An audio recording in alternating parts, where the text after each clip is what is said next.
Assalamualaikum kepada Ustazah Dahlia.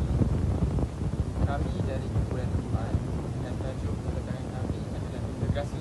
Nama saya Muhammad Rushaidi Berishman. Dimulakan dengan pendahuluan. Satu proses penyatuan antara kumpulan manusia yang berbeza dari segi latar belakang, status sosial dan budaya untuk membentuk entiti yang mempunyai pegangan norma serta mengamalkan kehidupan bersama. Menurut Kamus Dewan keempat, integrasi bermaksud penggabungan atau pergabungan dua atau beberapa kaum, iaitu unsur bahagian dan lain-lain, menjadi satu kesatuan penyatuan soal kaum ke arah satu masyarakat beridentiti.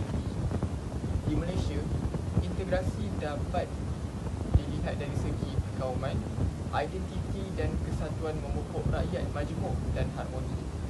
Contoh, rumah terbuka di setiap perayaan, sekolah campur dan lain-lain. Ciri-ciri integrasi. Yang pertama, melibatkan pertembungan dua atau lebih masyarakat dan budaya. Yang kedua, satu bentuk budaya dilahirkan dan menjadi milik bersama masyarakat dan budaya berbeza. Yang ketiga, integrasi sosial boleh berlaku dalam sektor ekonomi, parti politik dan negara. Dan yang keempat, hilangnya identiti masyarakat dan perbezaan kebudayaan dalam budaya baru yang dibentuk. Seterusnya, pembinaan integrasi etnik. Apabila pelbagai kaum menerapkan nilai wasatiyah atau kesederhanaan dalam diri mereka. Yang pertama, integrasi etnik ini menjadi salah satu aspek penting dalam agenda global dan tempatan, khususnya di Malaysia lah, dalam menyampaikan mesej keamanan bagi seluruh umat manusia. Kedua, konsep integrasi etnik dari perspektif pembangunan berteraskan Islam ini dapat dibahagikan kepada 3 komponen, iaitu tasawuf, prinsip-prinsip dan matlamatnya. Perspektif pembangunan berteraskan Islam dilihat meletakkan suatu aspek pembangunan menyeluruh yang bertunjangkan ketauhidan kepada Allah Subhanahu wa taala. Assalamualaikum warahmatullahi wabarakatuh. Nama saya Nur Fadilah binti Muslim. Saya ingin menerangkan mengenai kepelbagai integrasi. Terdapat 3. Yang pertama, dasar ekonomi baru, dasar pembangunan nasional dan dasar wawasan negara. Bagi dasar ekonomi baru, ia bermatlamat mencapai perpaduan negara dengan memperbetulkan ketidakseimbangan sosio-ekonomi antara kaum dan wilayah. Ia mempertingkatkan penglibatan Bumiputera dalam bidang perniagaan dan perusahaan. Bagi dasar pembangunan nasional, bermatlamat mencapai pembangunan seimbang bagi mewujudkan masyarakat yang bersatu dan adil. Bagi mewujudkan masyarakat perdagangan dan perindustrian Bumiputera. Seterusnya, digerakkan atas landasan kukuh membentuk pembangunan seimbang meliputi aspek keadilan sosial, nilai, etika dan moral mengikut acuan tempatan. Bagi dasar wawasan negara, penerusan dasar ke arah wawasan 2020. Ia mewujudkan bangsa Malaysia yang bersatu padu, progresif dan makmur bagi meningkatkan daya tahan dan daya saing ekonomi Malaysia. Seterusnya, contoh integrasi dalam masyarakat. Khidmat negara PLKN. Ini berobjektifkan menanam semangat patriotisme dan cintakan negara, mempertingkatkan perpaduan kaum dan integrasi nasional. Seterusnya, membentuk perwatakan positif melalui nilai-nilai murni bagi menanam semangat kesukarelaan. Program kursus latihan ini dilaksanakan sejak 2004 dan setiap tahun terdapat 18% daripada remaja berumur 18 tahun ke atas akan dipilih untuk menyertai PLKN. Seterusnya, Suhakam. Suhakam ialah Suruhanjaya Hak Asasi Manusia Malaysia yang ditubuhkan pada tahun 1999. Ia berfungsi mempromosikan kesedaran dan pendidikan berkaitan hak asasi manusia, menasihatkan dan membantu kerajaan merumuskan undang-undang dan prosedur yang mengesyorkan langkah-langkah yang perlu diambil. Ia menyiasat aduan tentang pelanggaran hak asasi manusia. Seterusnya, rukun tetangga. Ia diperkenalkan pada tahun 1975, bermatlamat memelihara, meningkatkan, mengukuhkan perpaduan rakyat dan integrasi nasional selaras dengan dasar-dasar kerajaan. Rukun tetangga juga membolehkan rakyat mengawal keselamatan di kawasan kediaman masing-masing. Skim rukun tetangga diperluaskan lagi dengan pendekatan pembangunan komuniti. Jawatan kuasa rukun tetangga ini telah menganjurkan berbagai aktiviti di kawasan komuniti mereka. Assalamualaikum warahmatullahi wabarakatuh.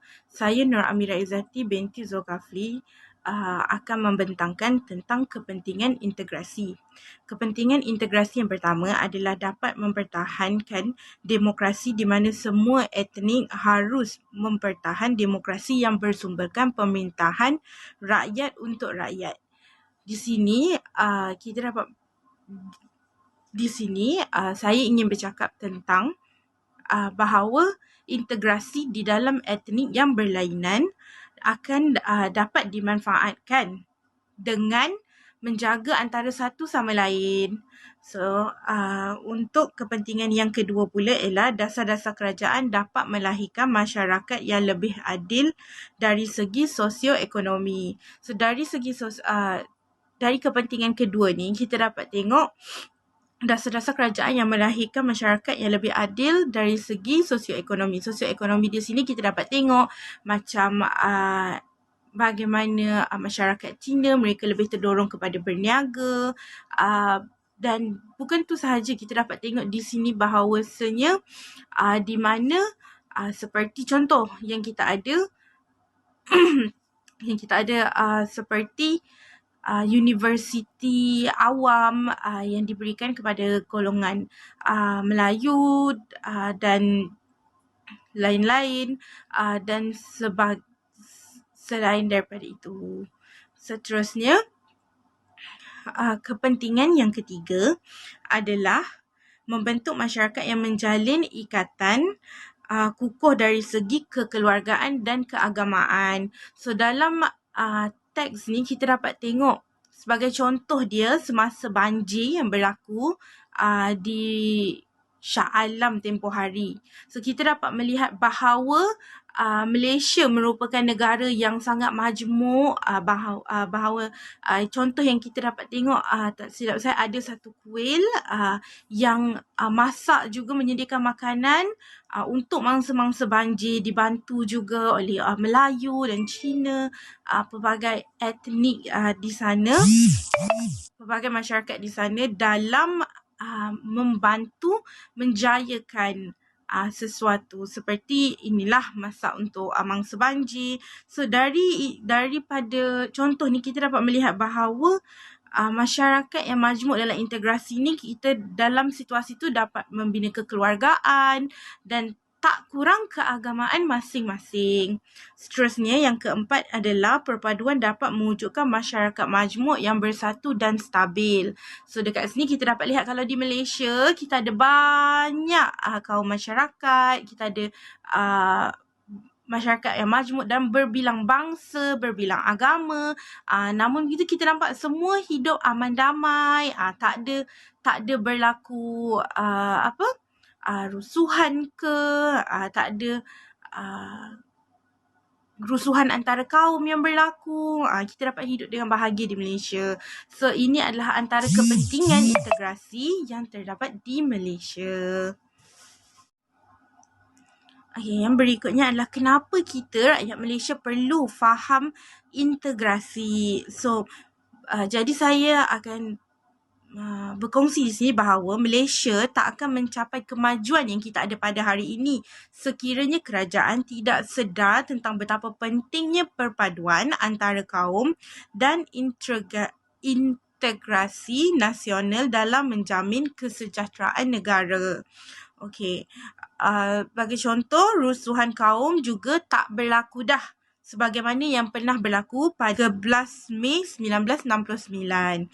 Jadi dekat sini kita boleh tengok bahawa kerajaan sendiri sedar betapa pentingnya integrasi di dalam perpaduan masyarakat. Nak lagi kita adalah negara majmuk yang terdiri daripada pelbagai kaum. Ya, jadi di situ kita dapat melihat bahawasanya kita telah menuju ke arah negara yang berintegrasi. Kerana kita dah tak berlaku dah rusuhan yang macam dulu berlaku, dah tak ada dah. Kita dapat tengok sekarang kalau kita keluar kita pergi jalan-jalan ke shopping complex ke ataupun kita pergi beriadah sekalipun, perpaduan pelbagai kaum, kita dapat tengok kita tak ada contoh kita pergi jogging and kita nampak kaum lain and tiba-tiba bergaduh, tak ada. Kita saling menghormati antara satu sama lain. Itu adalah integrasi yang kita dapat pupuk di kalangan masyarakat. Yang terakhir, saya akan membentangkan tentang kesimpulan. So, kesimpulan pertama yang saya akan berkongsi adalah integrasi amat penting dalam pembentukan etnik. Ianya dapat menjamin keharmonian etnik mahupun masyarakat ini hari. So, dari konteks ni yang dapat saya kongsikan adalah integrasi ni memang sangat penting dalam kita nak membentuk sesebuah etnik, sesebuah negara. Ianya memberikan impak yang besar jika kita tidak memberi kepentingan yang amat penting kepada integrasi. Kerana tanpa integrasi akan berlakulah rusuhan, tak puas hati dan kita sendiri tak akan rasa selamat ya dalam negara kita sendiri tanpa integrasi. Jadi bila kita ada integrasi, kita saling menghormati, kita tahu perpaduan, ya macam tu. Dan poin yang kedua adalah integrasi dapat menjamin akan kestabilan ekonomi daripada pelbagai sumber dan bergabung menjadi satu. Contoh yang paling senang saya boleh bagi di sini adalah di Malaysia kita ada pelbagai etnik. Kita ada etnik Melayu, etnik Cina, etnik India, kita ada Melanau, Kadazan dan kita semua datang daripada latar belakang yang berlainan. Contoh dia, orang Melayu suka makan nasi lemak, orang Cina suka makan yong tau fu, orang India suka makan tosek dan sebagainya. Jadi daripada sini, daripada makanan yang berlainan ini, makin hari makin lama kaum Melayu suka makan yong tau fu, kaum India suka makan nasi lemak dan sebagainya. Kita dapat tengok walaupun kita berlainan dari sudut kita berlainan daripada latar belakang, namun kelainan kita ini dapat memupuk ekonomi yang bagus untuk negara kita. Jadi orang luar bila dia datang Malaysia, dia pun tengok, Malaysia ni ada macam-macam. Bukan ada satu je, diorang ada macam-macam and ada banyak variety dan itu akan dapat mengukuhkan ekonomi negara kita. Dan poin yang terakhir saya adalah integrasi dapat menjamin akan keharmonian masyarakat dalam penduduk yang berbilang kaum. Apabila sesebuah etnik itu dibentuk dengan integrasi, meletakkan integrasi sebagai satu yang induk yang penting,